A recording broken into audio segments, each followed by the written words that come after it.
Pemirsa, kasus pembunuhan terhadap pedagang yang terjadi di wilayah Desa Depe Kubu Tambahan hingga kini belum menemukan titik terang. Polisi baru menemukan satu barang bukti kuat, yakni gagang belakas atau pisau yang diduga dipakai untuk memukul korban.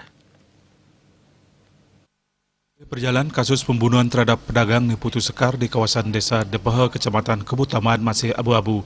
Selain alat bukti yang minim dan tidak adanya saksi di sekitar tempat kejadian, menyulitkan petugas untuk mengungkap tersangka pembunuhan wanita paruh baya ini. Kasat Reskrim Polres Buleleng AKP Vicky Tri Haryanto menjelaskan, saat olah TKP beberapa minggu lalu, polisi menemukan satu barang bukti, yakni gagang pisau atau belakas yang dipakai untuk memukul korban hingga tewas di warungnya. Selain itu, polisi juga mengambil barang bukti berupa pakaian dan beberapa barang milik korban saat kejadian.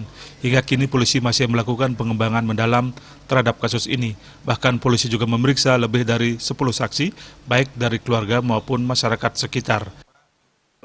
Diduga alat, ya kan?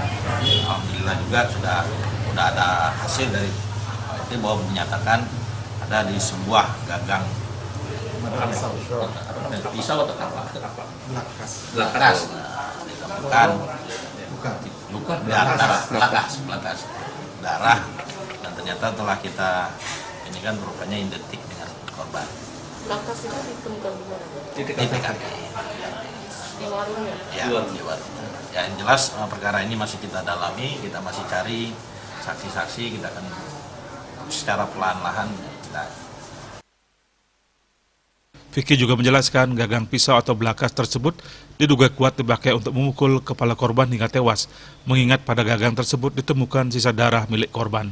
Komang Yuda, Bali TV.